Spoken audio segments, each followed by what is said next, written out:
I do wonder why it does that sometimes. Hello everyone, it's Antony Carpen here. I am actually retreated to the Rock, which is the nearest pub to my house, because I just wanted something different this evening. Anyway, I've been to the Cambridgeshire Collection again today, finding lots of weird and wonderful things. I've pulled this book out. It is A Brief Study in Social Questions, and it's dated from the year 1905, I believe, or actually 1906. So says the publishing date.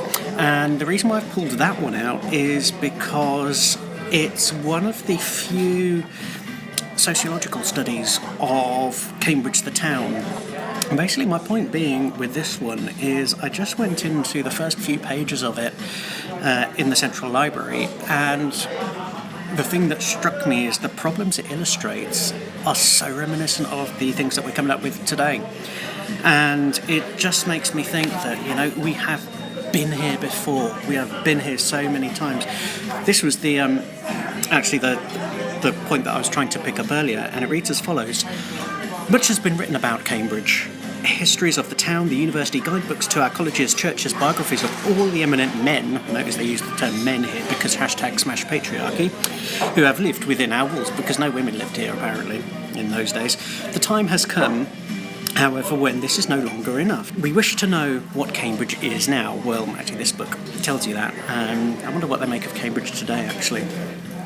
And it says, we wish to know something of the lives of the many as well as of the few. Where have we heard that phrase before? And to know something of the conditions in which they govern their lives. To some, moreover, knowledge is not merely of deep interest, it is also of practical importance. Now, the point really around that is it gives us a hint into, if I can call it, evidence-based policy making, or trying to find the data which this book comes up with to influence the decisions of the great and good. Now, bearing in mind when this book was first written, or when it was written in 1906, it was a time of huge historical change, but as it notes, between the year 1801 to 1901, Cambridge's population expanded by 5 times. It went from being this kind of like market town of 9,000 to being this growing urban development. In those days it was over 50,000 people, and so the kind of growth it was experiencing at the time is far greater in terms of its proportion than perhaps what we're experiencing now. Certainly the numbers that we're experiencing now as Cambridge, certainly in my lifetime, heads from being that turn of the millennium city of around 100,000 people to what it's going to be in probably 20-30 years time, which is at least 150,000. Just in terms of the numbers, you can see that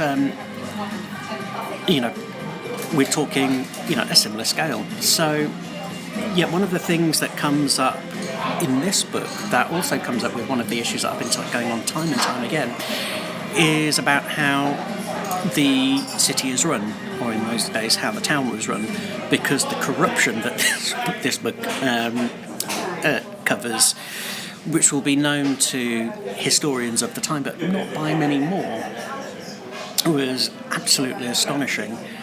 And it may well be that in 100 years' time people will come to look at the way Cambridge is currently governed today and perhaps not call it corruption as such, but will certainly call it malfunctioning. For example, having 2 different councils responsible for various different functions of the city, where it's the county council for transport and the city council for planning and housing, which kind of seems bizarre. Well, it is bizarre as far as I'm concerned. But every time you talk to a politician or a minister in particular in the current party in power, which is the Conservatives, they are not interested in any local government reform, in particular the sort of reform that would give us a single unitary authority. And it's a much debated point. There's no perhaps right or wrong answer for what sort of setup you would want, but the one thing that that has been apparent, certainly in recent times, is it's been the Conservatives who have been against that sort of reform, and it's been Labour and the Liberal Democrats who have been for it. But one could quite easily criticise the past Labour government for not bringing in that reform to the governance, not just of Cambridge, but also for other towns and cities, because bear in mind, in 2009-2010 they tried to do that for Norwich and for Exeter. Anyway, my dinner's up, so I'll see you soon.